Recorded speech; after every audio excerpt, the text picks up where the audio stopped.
Mis hijos adultos me impulsaron a contar una historia auténtica. Mi impulso por la excelencia, el miedo al fracaso y los episodios depresivos que ellos experimentaron cuando yo los estaba viviendo. En mi caso, a lo largo de las décadas busqué ayuda y aprendí a escuchar realmente a mi cuerpo. Él convirtió una pequeña tienda de accesorios en un ícono global de lujo. Lew Frankfurt es el visionario que convirtió Coach de una empresa de artículos de cuero de nicho en una marca de estilo de vida global. Cuando diriges un negocio en crecimiento, nunca puedes ser complaciente, incluso con el éxito. Necesitas ser implacable, necesitas tomar decisiones de carrera equivocadas para encontrar el destino correcto. La lógica viene del análisis, la colaboración, y la magia viene de la imaginación y la fe. Su liderazgo es más que crecimiento, es artesanía, autenticidad y legado sostenible. Con riesgos audaces y valores firmes, redefinió lo que una marca de lujo podía ser. Mantente abierto a las posibilidades, conserva la sensación de que las cosas son posibles. La vida es un viaje. Retate a ti mismo para convertirte en una mejor versión de ti mismo.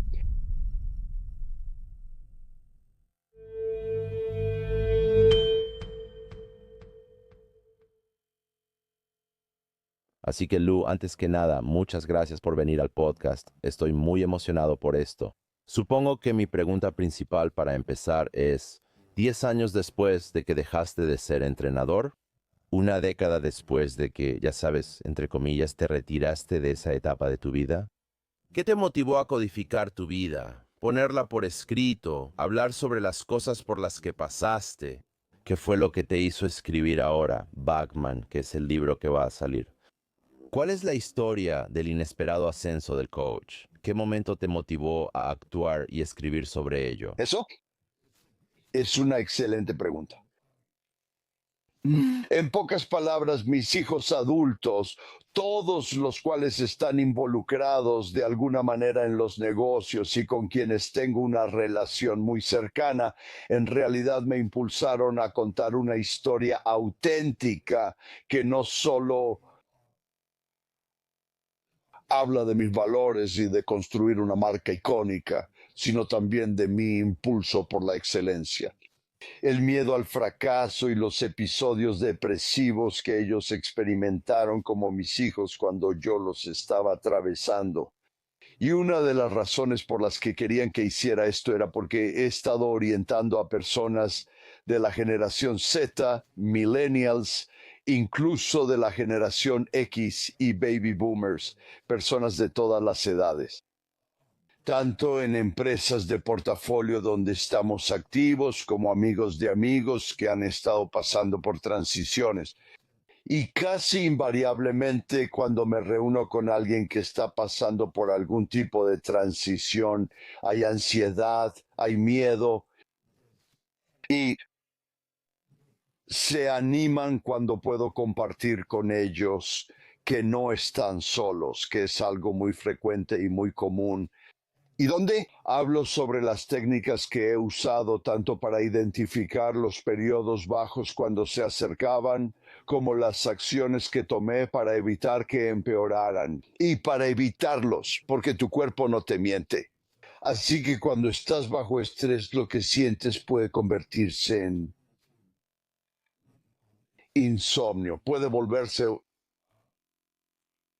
despertar con sueños terribles y sudoraciones, fatiga, pérdida de energía, la sensación de que incluso podrías ser un impostor o que realmente no tienes. Puedes perder mucha confianza. Y yo soy alguien que pasó por mucho de esto, aunque en mi caso, a lo largo de las décadas, busqué ayuda en una variedad de áreas y aprendí a escuchar realmente a mi cuerpo y animo a otros a hacer lo mismo. Tom, háblame de algunas de las cosas que tienes, como algunos temas generales sobre cómo pasar por situaciones de alta presión y ambientes exigentes. Porque, de nuevo, llevaste al entrenador de ser exitoso a ser ultra exitoso a lo largo de tu carrera. La oferta pública inicial fue de unos 12,000 millones aproximadamente cuando estabas en tu mejor momento. Ese no es un ambiente de poco estrés. Entonces, cuando alguien está operando a ese nivel, ¿con qué cosas tiene que lidiar? Que el público, que los de afuera no ven, que tú estás enfrentando internamente, que has tenido que enfrentar a lo largo de tu vida. Cuando diriges un negocio en crecimiento, especialmente uno que crece rápidamente, sobre todo en categorías discrecionales donde la moda o el estilo marcan la diferencia, nunca puedes ser complaciente, ni siquiera con el éxito. Así que cada vez que alcanzas un hito, sí, es importante reconocerlo y celebrarlo, pero tienes que ser implacable.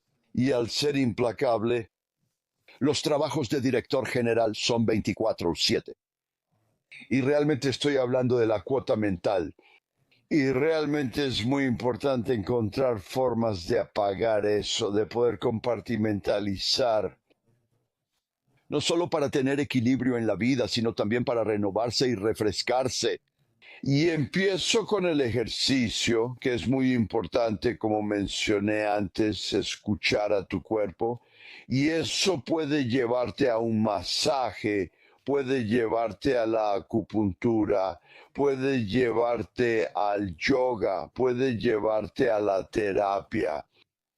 Y todas estas cosas pueden ser realmente útiles, dependiendo de dónde te encuentres en tu camino. Y como mencionas, la generación Z es una generación muy diferente. Y cuando hablamos de cambios sociales, están ocurriendo a una velocidad galáctica y la capacidad de atención está disminuyendo.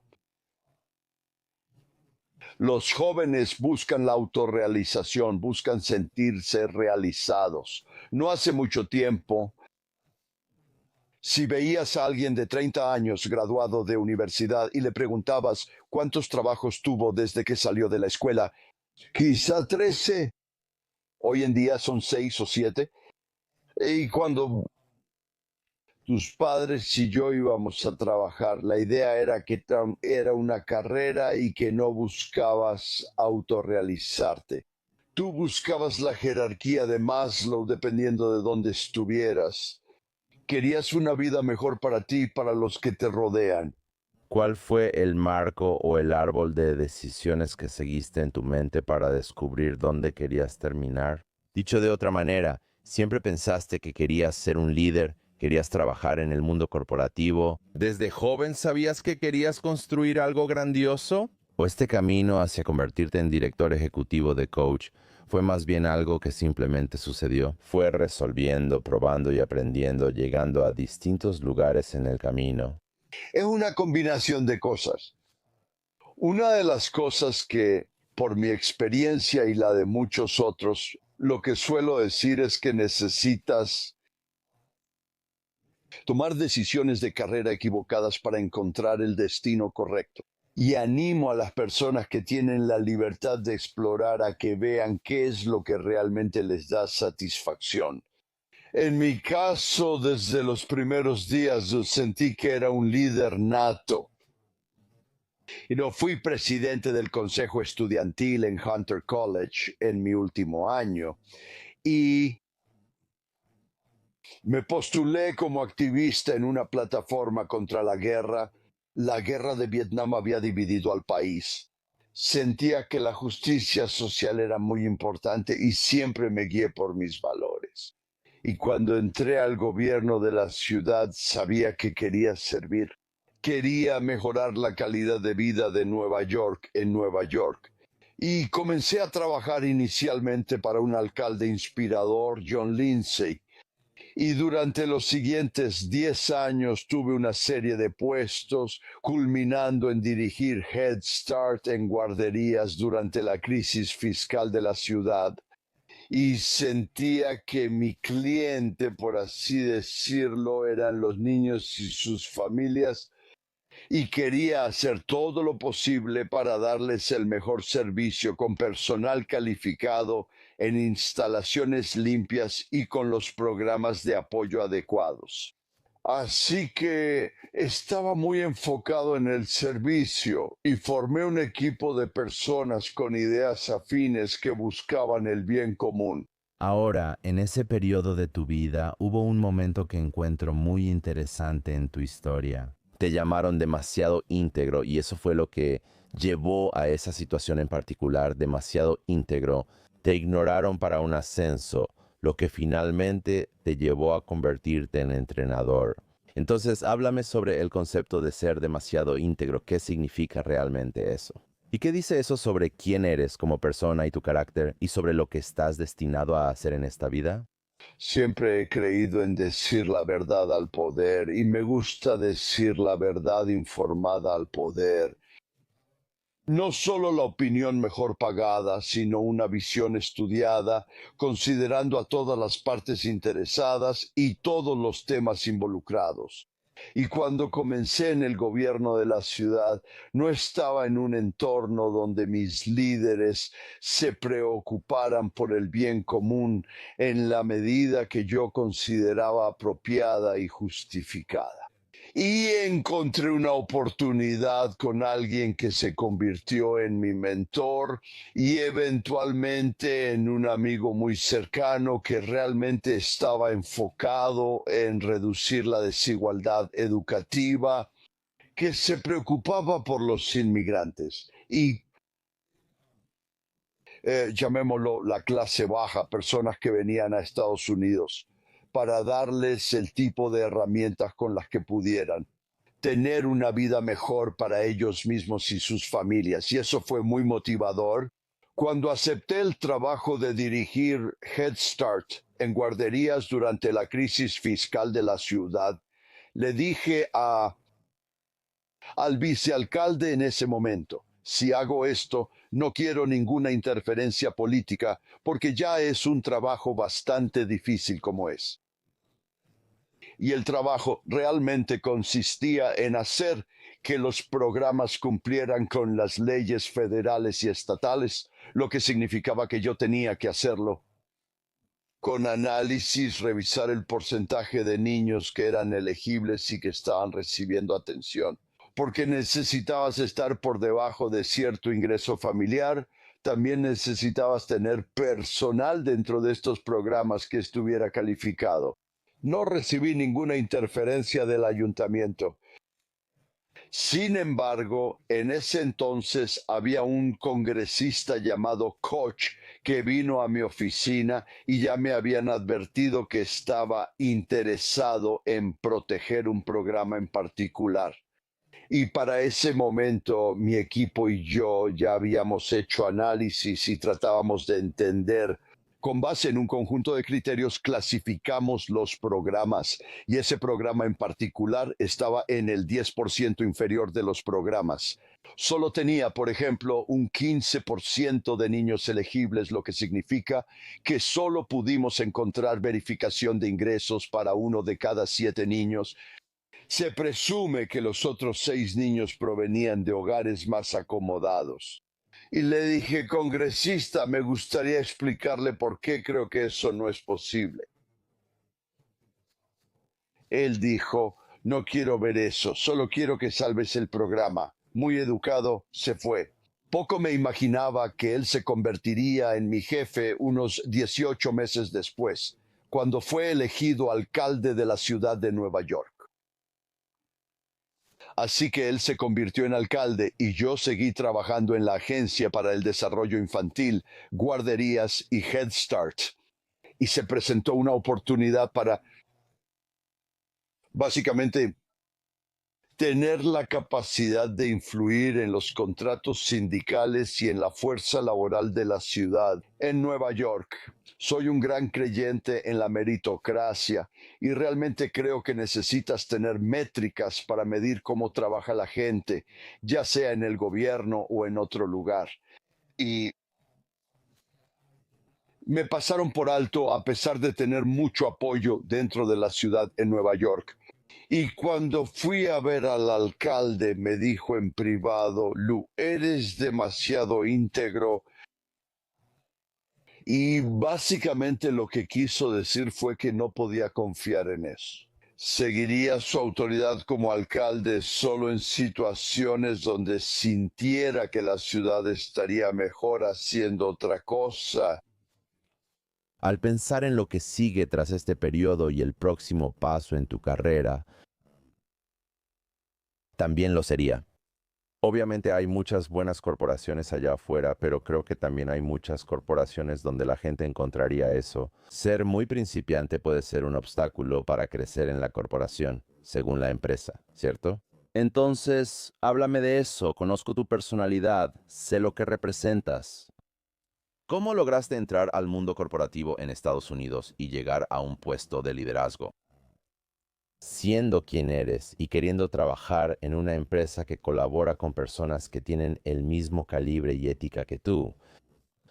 ¿Coach fue tu primera parada o hubo otras cosas en el camino que no funcionaron? Buena pregunta. Coach fue en realidad la primera y única parada después del gobierno. Fue una casualidad, ni siquiera había actualizado mi currículum. Y yo estaba en un taxi amarillo con alguien que era profesor adjunto en la Universidad de Columbia y también un funcionario del Departamento de Salud, Educación y Bienestar en Washington, que supervisaba programas como Head Start y estaba familiarizado con mi trabajo.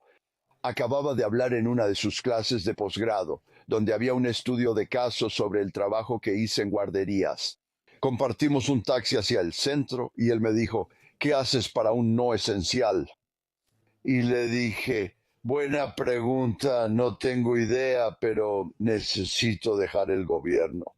Y él me dijo, bueno, tengo un amigo que tiene una pequeña empresa de libretas, un amigo de la infancia que tiene 60 años y está buscando un protegido de fuera de la industria que tenga buenos valores. Y pensé para mí mismo, bueno, creo que tengo buenos valores y ciertamente soy de fuera de la industria. Y me consiguió una cita con el fundador del negocio. Y lo que ocurrió desde el momento de la cita hasta que conseguí el trabajo y lo tomé al principio, siendo eternamente curioso. Hice una investigación previa porque apenas había oído hablar de Coach. Alguien debería mencionar a Coach. Para que yo supiera que era una empresa de bolsos, no habría podido hacerlo por conocimiento espontáneo. Así que fingí ser un reportero de Business Week. Y yo llamé y visité lugares donde hablé con el comprador de Bloomingdale's, el gerente general de Bon Matela y otros que dijeron eso. Coach era una marca pequeña con seguidores muy leales. El fundador regulaba la producción y a menudo se quedaban sin producto para el Día de Acción de Gracias. Pero la gente amaba a Coach. Para mi última entrevista visité una pequeña tienda de bolsos en el lado oeste de Manhattan, en la calle 72. En ese entonces, en los años 70, había muchos pequeños grupos de tiendas familiares, pequeñas cadenas. Fue antes de que las tiendas departamentales básicamente sacaran a la mayoría de ellas del negocio. Entonces entro a esta tienda especializada y digo, no veo ninguna bolsa Coach y pregunto, ¿venden Coach? Y el dueño dijo que sí. Y fue debajo del mostrador y sacó una bolsa Coach y ella dijo, no es esta, ahora solo tengo una bolsa. Y está reservada para un cliente leal de Coach. Y yo dije, cuéntame sobre Coach. Y ella dijo que tenía un grupo de seguidores de culto y eso me intrigó, la idea de que la gente sentía pasión por Coach y me dio un sentido de propósito, tratar de entender cuáles eran las cualidades de la marca que resonaban con la gente, que los animaban a comprar Coach en lugar de otra marca o una marca sin nombre. Y esa curiosidad la llevé a Coach. Y desde el principio, los conocimientos del consumidor y el análisis de datos se convirtieron en una piedra angular de la forma en que aprendí el negocio y hasta cierto punto lo dirigí. ¿Sientes que es un poco como un superpoder no tener ideas preconcebidas como líder, entrar como una hoja en blanco? Pero también Siguiendo con eso, ¿cómo lo haces con éxito? Cuando muchas personas de otras industrias intentan entrar y en realidad no les funciona. No creo que en realidad sea un superpoder. Lo que sí creo es que para la persona adecuada que es curiosa, que llega sin predisposición y tiene la disposición y apertura para explorar mejores prácticas y tendencias. Entender la perspectiva 360 de una empresa que incluye producto, marca, mercado y equipo, y así sucesivamente, creo que es algo que las personas pueden aprender desde fuera sin predisposiciones. Y de hecho, eso se ve en las empresas estadounidenses todos los días, hoy en día. ¿Qué crees que fue porque ahora tienes a tu entrenador final? Tienen seguidores de culto, es obvio que tienen un culto. Supongo que se puede definir como no un grupo enorme, sino un grupo muy, muy específico de personas que aman absolutamente la marca. Ahora tu labor es continuar el legado. Supongo que el fundador quiere retirarse en algún momento. Debes aprovechar el atractivo de culto. Luego, tienes que encontrar la manera de que el mundo tenga ese mismo amor por la marca que como un grupo más pequeño de personas, pero al mismo tiempo no puedes diluir lo que lo hizo especial para ese pequeño grupo. Entonces, ¿en qué terminas? ¿Qué terminas haciendo que es tan exitoso? ¿Cuál es la magia? Bueno, antes de llegar a la magia, diré, o a la combinación de magia y lógica, cuando tú me di cuenta de que estaba pasando de una posición en la que tenía 300 o 400 personas que me reportaban directamente dentro de la agencia, a una situación en la que iba a tener un escritorio afuera de la oficina del fundador. Así que lo primero que necesitaba hacer era generar su confianza en que realmente podía lograr las cosas. Y también tenía que trabajar dentro de las pautas que él me permitía operar. Y para darle crédito al fundador, él creía que había una oportunidad para que llegáramos directamente a los consumidores sin intermediarios.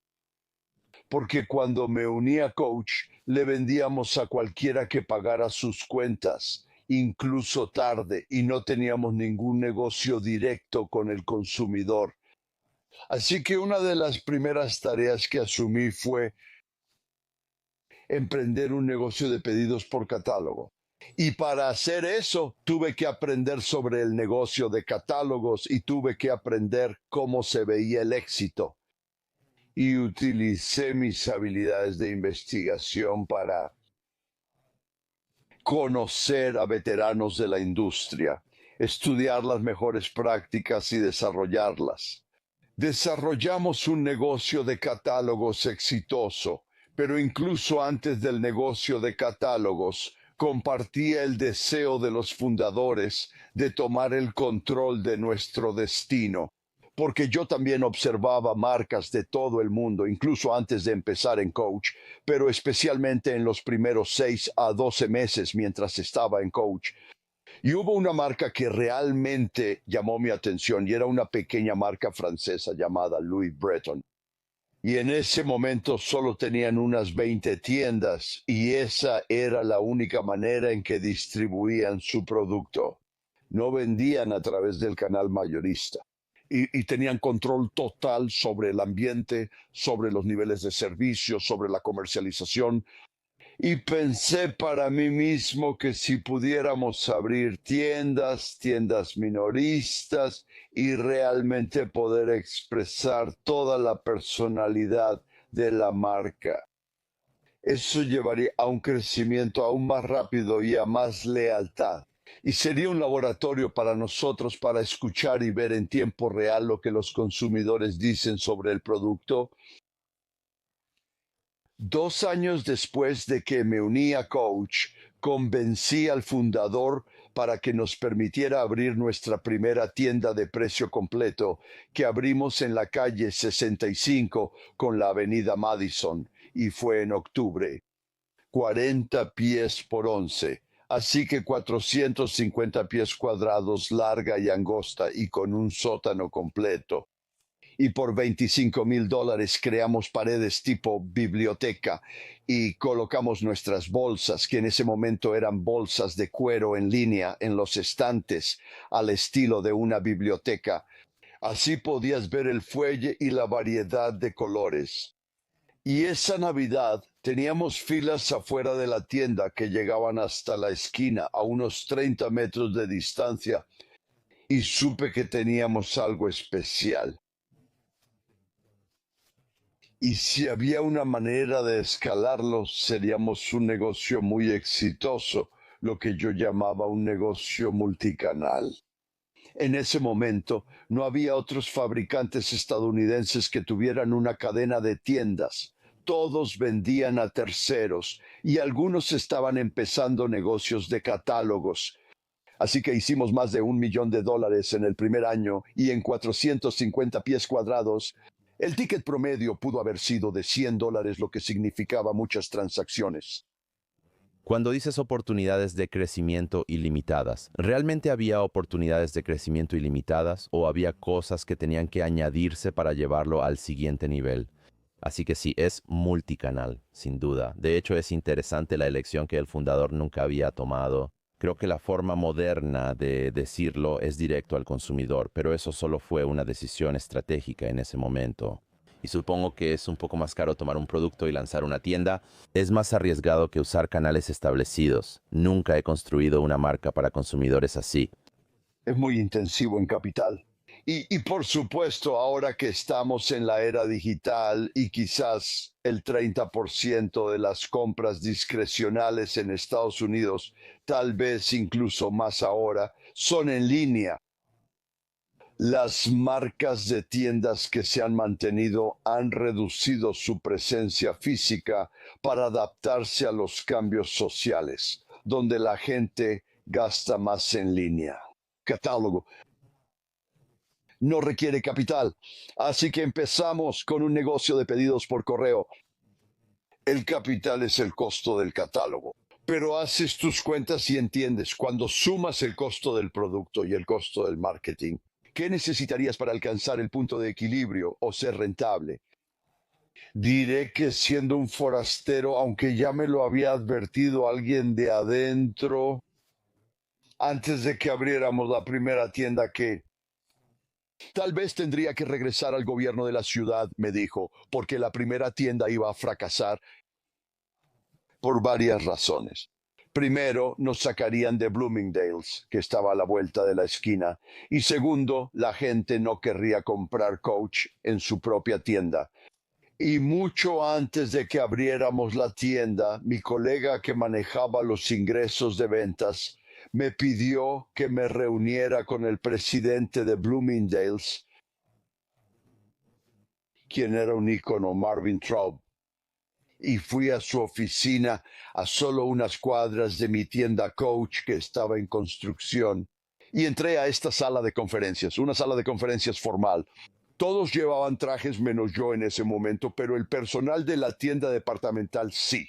Y yo estaba esperando que este tipo y Marvin Traub, junto con el tipo que estaba conmigo, me regañaran.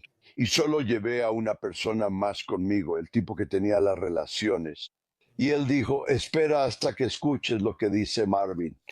Antes de que comenzara la reunión, por supuesto, ya había visto su foto en Women's Wear Daily y en otros lugares.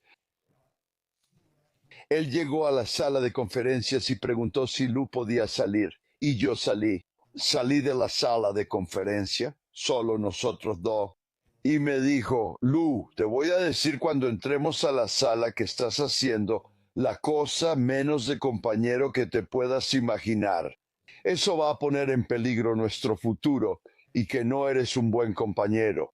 Pero lo que quiero que hagas, lo que quiero decirte, pero nunca debes decirle nada de esto a nadie, especialmente al compañero con el que estaba trabajando. Es lo más inteligente que podrías hacer. Abre tus propias tiendas. Porque él era un visionario, entendía a los consumidores y entendía las tendencias.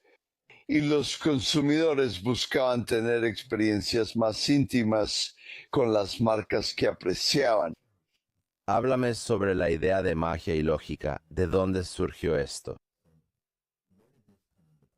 ¿Cuándo pensaste por primera vez en el concepto de magia y lógica en relación con Coach? Entonces, obviamente ahora las tiendas que estás construyendo, las tiendas son exitosas. Toda la marca va en la dirección correcta. ¿Por qué lo hiciste? ¿Por qué se te ocurrió esta filosofía en particular? Cuando decimos lógica y magia, podemos decir ciencia y arte, podemos decir hemisferio izquierdo y hemisferio derecho del cerebro. Y la manera en que se nos ocurrió el término fue debido a una presentación que necesitábamos hacerle al presidente de una de las 5 principales tiendas departamentales en Japón. Y esto fue en 1988. El nombre de la tienda era Mitsukoshi. Y yo estaba presentando este nuevo concepto de coach en Japón. Y para dar contexto, en ese momento Japón no tenía marcas locales significativas. La economía a finales de los 80, como lo es hoy, realmente estaba formada con casi nada de pobreza debido a la inmigración limitada y los sistemas de apoyo social. Básicamente una economía en forma de huevo clase media. Por supuesto, ahora hay algunas agujas en la parte superior con personas que son multimillonarias, pero la realidad era que las marcas europeas de lujo dominaban Japón y cada hogar que podía permitírselo, aunque fuera con ahorros, tenía una bolsa de lujo, la cual apreciaban mucho. Y estoy hablando de que las principales marcas en ese momento eran Louis Vuitton, Gucci, Prada, por mencionar algunas. El mercado no creció durante años y seguía siendo de 5.000 millones de dólares porque la población en Japón no aumentaba. Y la gente ya no había más hogares con estas bolsas, o para siempre. Así que necesitábamos cambiar. Necesitábamos ofrecer un producto distintivo que satisficiera las necesidades de la gente más joven. Y ahora, conectando con tu pregunta sobre la magia y la lógica, en realidad te estoy diciendo cómo usamos tanto la magia como la lógica. Y para nosotros quedó claro a partir de toda nuestra investigación, análisis y entrevistas que yo mismo realicé, que fueron traducidas al inglés. Tú si es que la persona no hablaba inglés. Que las mujeres japonesas en 1990 que se estaban graduando de la universidad buscaban tener carreras profesionales. No buscaban casarse de inmediato, querían viajar, querían poder expresarse.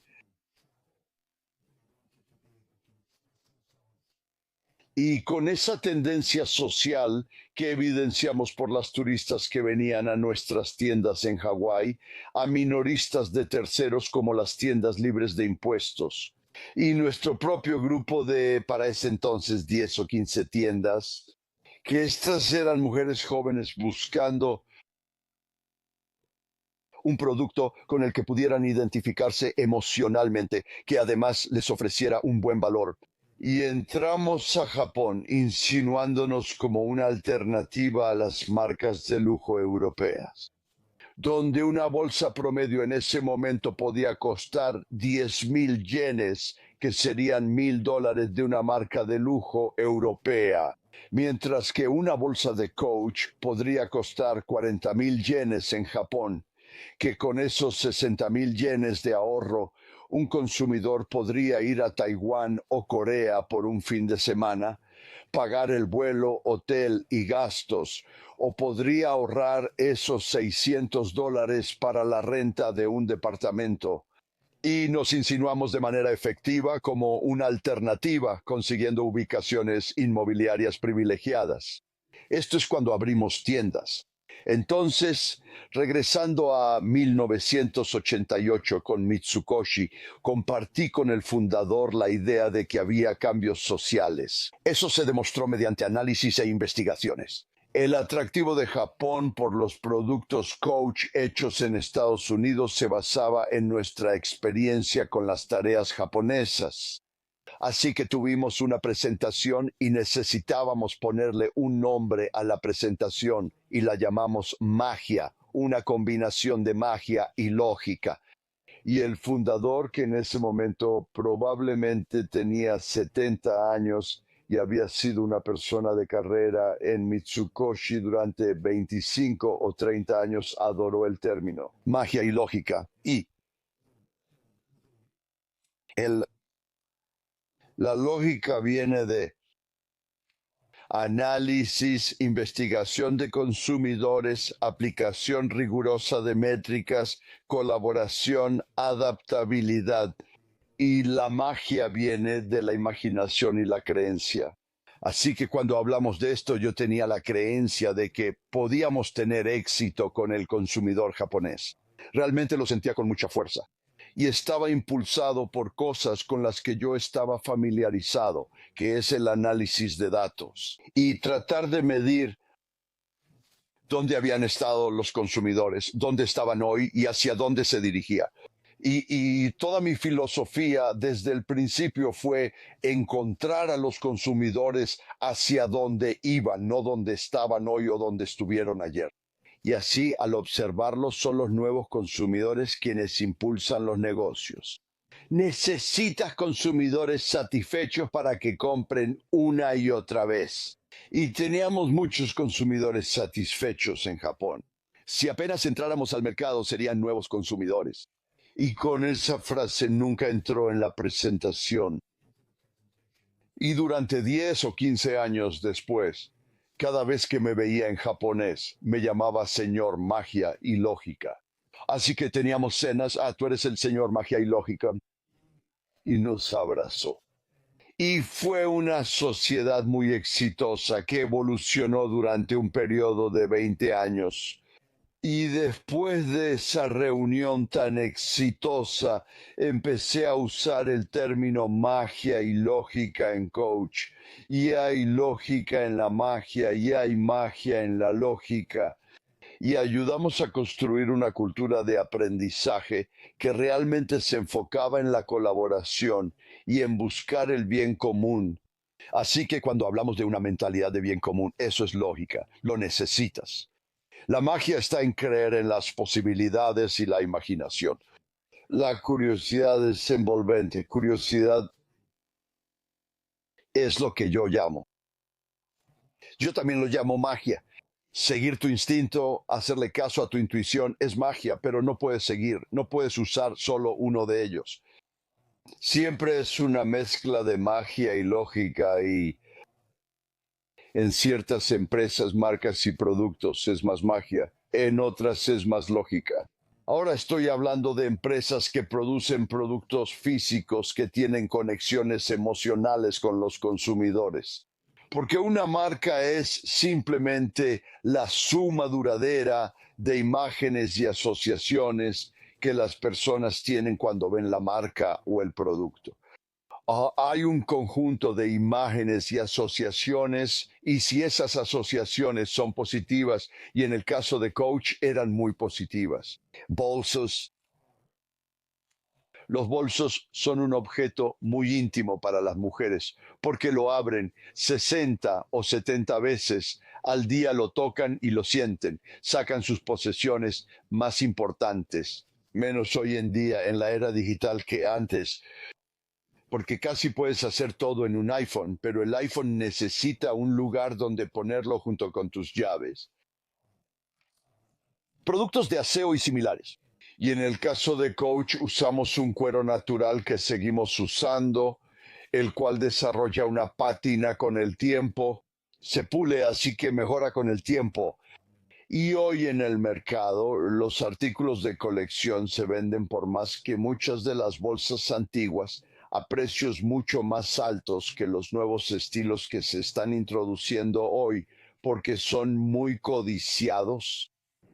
Quería conocer tu perspectiva sobre los líderes que se inclinan más hacia la magia o más hacia la lógica, porque ahora asesoras a muchos emprendedores y líderes. Y supongo que de nuevo es una pregunta de dos partes.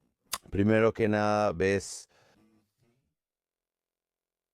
que la gente tiende en promedio a inclinarse más hacia uno u otro la mayoría de las veces, y eso es perjudicial inclinarse hacia uno más seguido de lo normal. Y también para alguien que está escuchando esto, que es una persona muy lógica o guiada por la magia, visionaria, o alguien que está en los datos y quieren tener un poco más de equilibrio. ¿Existe alguna forma de ser más equilibrado? ¿O es algo para lo que tienes que contratar a alguien que complemente tu disposición o inclinaciones naturales hacia uno u otro lado? También es una pregunta interesante.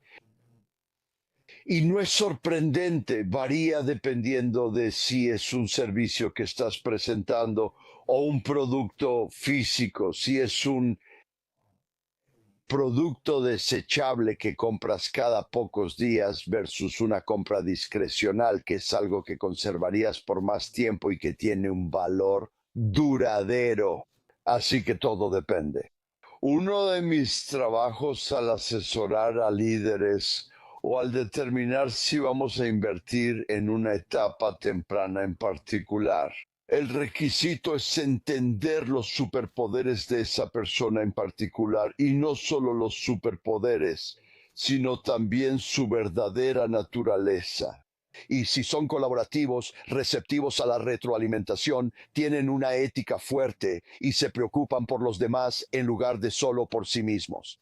Y claramente cuando hablamos de emprendedores, en su mayoría ellos ya tienen la idea y muchos de ellos no tienen la formación o la disciplina para convertir una gran idea en un negocio exitoso.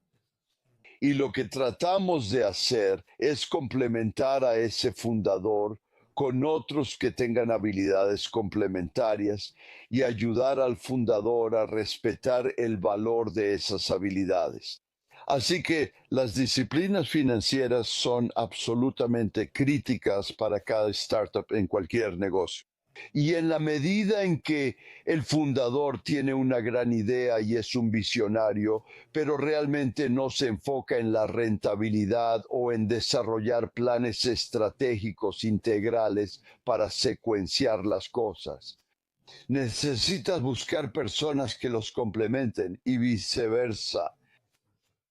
Solo para resumir y cerrar la historia con Coach, háblame de cómo terminó ese periodo de tu vida. Y obviamente, en lo que has evolucionado ahora y algunas de las cosas que aprendiste de esos años en Coach. Y supongo que toda tu carrera y lo que has, ya sabes, eso fue una etapa de tu vida. Ahora estás en una nueva etapa de tu vida, en lo que te estás enfocando ahora y de alguna manera a lo que te llevó ese periodo de tu vida. Cuando trabajaba como entrenador buscaba construir una marca que resistiera la prueba del tiempo, reconociendo que la mayoría de las marcas no lo hacen. Y tratando de entender cuáles son los valores fundamentales dentro de una marca que deben ser fomentados y desarrollados para que incluso si la empresa pasa por una mala racha o una mala administración, pueda ser revitalizada de nuevo. Realmente creo que Coach es una marca de legado porque ha perdurado durante varias generaciones y hoy, bajo el liderazgo de Todd Kahn y Stuart Vivas, está experimentando un renacimiento notable, alcanzando máximos históricos. Mientras se enfoca en la generación Z, continúa observando los cambios sociales y realmente han respondido a lo que busca la generación Z. Y de hecho crearon un término llamado accesible. Crearon un término llamado lujo expresivo. Habíamos creado el término lujo accesible antes de salir a la bolsa como un apodo para los inversionistas en particular, para que entendieran en qué parte estábamos jugando entre lo masivo y el lujo. Había mucho espacio en blanco, así era, y ya sabes, teníamos un solo carril. Durante los siguientes 15 o 20 años se convirtió en una superautopista. Lujo accesible, ¿no? Porque eso es hacia lo que los estadounidenses se inclinan, porque no tenemos una historia de lujo. Así que llevarlo a otras marcas y negocios. Cuando vemos una marca discrecional que está entrando en un nuevo espacio, vemos la necesidad no satisfecha. ¿Qué necesidad percibida o existente van a satisfacer? O incluso si no es una necesidad conocida. Así que en la categoría de bebidas, por ejemplo, hace más de una docena de años, nos involucramos en un concepto que estaba en la categoría de bebidas deportivas, llamado Body Armor, que fue desarrollado como una alternativa a Gatorade y Powerade. Esa industria valía unos 5.000 millones de dólares en Estados Unidos y no crecía. Ambas compañías tenían bebidas con ingredientes poco saludables, edulcorantes artificiales y cosas por el estilo. Y el fundador visionario creó una bebida deportiva con un gran sabor y con ingredientes naturales, 10% agua de coco. Y para mí estaba claro, con las normas cambiando hacia una alimentación y bebidas más saludables, si lográbamos comercializarlo correctamente y llegar al corazón y la mente de los consumidores objetivo, podría ser exitoso. Y la categoría empezó a crecer como resultado de Body Armor. Y finalmente el negocio se vendió a Coca-Cola cuando teníamos, creo, 15.000 millones de dólares en ventas unos 10 o 12 años después. Y ese es un ejemplo de un visionario con una gran idea, reforzado por lo que yo llamaría un segundo fundador que formó un equipo de clase mundial con personas experimentadas para realmente llevar este negocio a su máximo valor. Lo último en lo que quería entrar, porque has tenido una carrera increíble. Obviamente, sigues aportando muchísimo valor, tanto desde un punto de vista estratégico como táctico, para los fundadores con los que trabajas y las empresas en las que inviertes. Pero mucho de lo que hablas en tu libro son algunas de las partes que no son tan divertidas y de alguna manera las tocamos al principio. Pero hablas sobre el miedo, la depresión y la ansiedad, y estoy seguro. Cosas con las que cada fundador con el que has trabajado y cada fundador e incluso quienes no son fundadores pero planean hacer algo están lidiando en este momento. ¿Por qué lo hiciste? ¿Por qué pensaste que era importante sacar estas cosas a la luz? En otras palabras, es importante sacar esto a la luz. ¿Qué fue lo que te hizo sentir cómodo hablando de esto públicamente? Porque creo que eso no es tan común. Primero hablé abiertamente con mi familia, quienes fueron testigos de mis momentos altos y también experimentaron mis momentos bajos. Y con el tiempo descubrí que me sentía cada vez más cómodo compartiendo eso con las personas a las que estaba entrenando, orientando o incluso en algunos casos con personas de mi equipo. Y cuando decidí escribir mi historia que mencioné, fue motivado por mi edad adulta, hijos adultos. Quería contar una historia auténtica, una historia real, y eso es lo que ellos también querían que contara. Y la realidad para mí es que siempre me impulsó el deseo de excelencia y el miedo al fracaso. Si solo temes al fracaso, no funciona. Si solo te impulsa la búsqueda de la excelencia y no tienes miedo de fracasar, eso puede llevar a la complacencia y la arrogancia. Así que siempre estuve motivado y sigo estándolo hasta hoy por el miedo al fracaso, pero ese miedo está impulsado por el deseo de alcanzar la excelencia. Cuando alguien tiene miedo, hay dos o tres cosas que puedes hacer cuando tienes miedo. Puedes huir, puedes quedarte paralizado o puedes luchar. y necesitas estar motivado por cosas positivas para luchar. De lo contrario, puedes quedarte paralizado y muchos de nosotros nos quedamos paralizados. O puedes huir y evitar las cosas difíciles hasta que exploten porque no puedes enfrentarlas. Pero eso también es parte de que puedes quedarte paralizado o huir. Quieres luchar y para luchar necesitas tener fe. Así que el lado positivo es que cuando buscas la excelencia, tienes que creer en lo que estás haciendo. Y necesitas liderar de manera constante, necesitas motivar a las personas y tiene que haber autenticidad porque las personas, empleados y clientes son inteligentes y notarán si alguien finge. Así que también les digo a las personas que necesitan escuchar a su cuerpo porque tu cuerpo no te miente. Y de nuevo, si sientes que tal vez eres un impostor porque estás solo en una oficina grande y sientes que llevas el mundo en los hombros. Y ser director general a menudo es muy solitario. Yo diría, sal de tu oficina, confía en tu equipo directivo y trabajen juntos. También te sugiero que busques ayuda y hay mucha ayuda que puedes administrarte tú mismo. El ejercicio es muy importante para mejorar tu adrenalina, endorfinas, terapia de meditación, masaje, acupuntura y así sucesivamente. Todas estas cosas son realmente muy útiles. Y también creo que si quieres que las personas den lo mejor de sí, necesitas crear una cultura que les permita ser auténticos y honestos y donde puedan explorar sus problemas. Y puede ser de ayuda para ellos, ya sea a través de coaching, terapia, apoyo médico o permisos de ausencia. ¿Sientes que tener un poco de miedo, aunque puede ser destructivo si es demasiado? Pero en realidad un poco de miedo es necesario para el éxito. Para un éxito sostenido a largo plazo, sí, y recalco éxito sostenido a largo plazo. Y muchas veces las personas que no tienen ese miedo, pero que podrían volverse complacientes o sentir la arrogancia de que están en una posición intocable, suelen llevarse una sorpresa.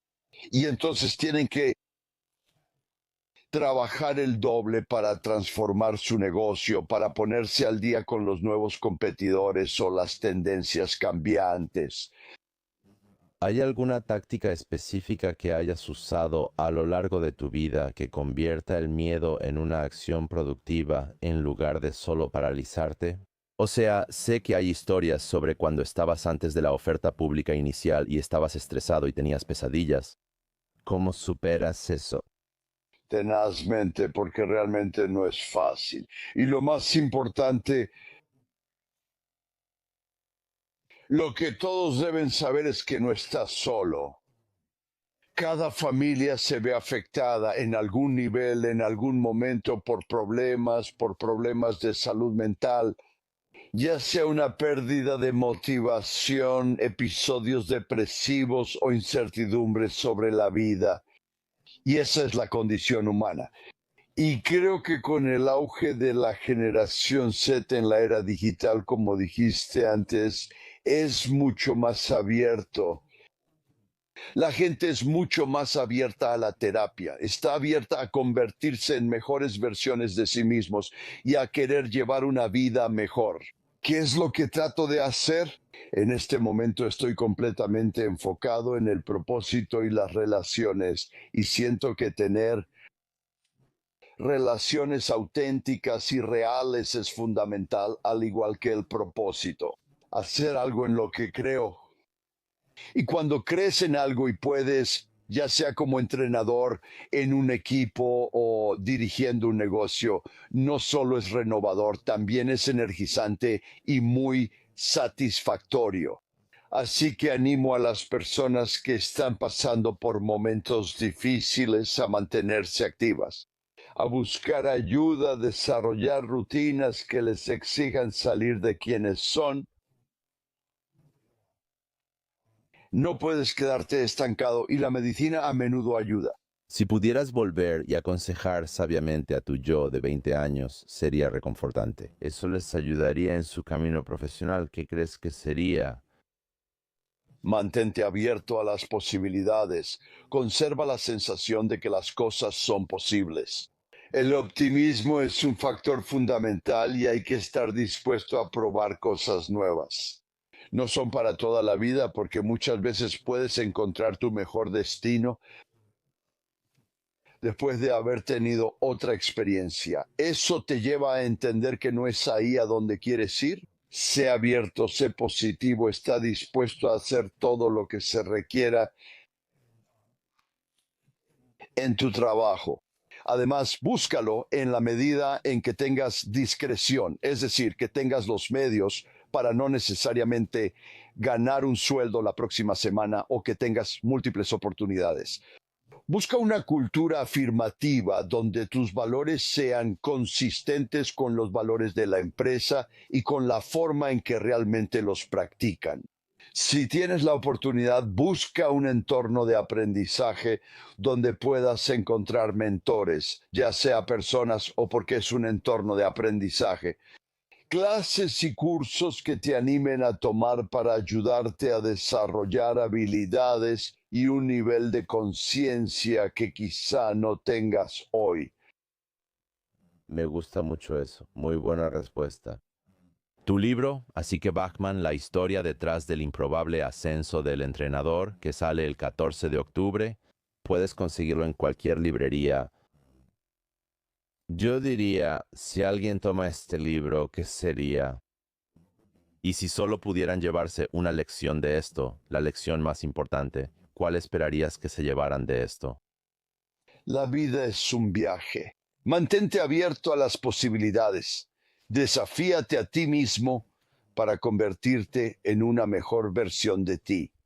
Ten humildad, sé capaz de escuchar a los demás, sé capaz de crecer a partir de las experiencias. Sé menos crítico, entiende que el mundo tiene muchos matices. Y creo que lo último que me gusta preguntar, e incluso antes de que empecemos a grabar, estoy seguro de que tendrás una muy buena respuesta para esto. Porque me hablas de tu familia, me preguntas si ya tengo hijos y lo importante que es, ya sabes, ese es el legado, realmente por eso hacemos todo esto. Entonces, después de todas las cosas que has aprendido a lo largo de tu vida, a lo largo de tu carrera, si solo pudieras transmitir una lección a tus hijos, o supongo que incluso a tus nietos, puedes elegir a quién. Tal vez la lección sea la misma para los dos. ¿Qué sería lo más importante? No necesariamente de negocios. ¿Cuál es la lección de vida más importante que quieres que aprendan tus hijos? Vive una vida auténtica y real con buenos valores. Entiende que somos parte de una sociedad global y cuál es nuestro lugar en ella. Y todo se trata del viaje. Prepárate, trabaja duro, pero busca momentos especiales y asegúrate de estar ahí para tu familia en el camino.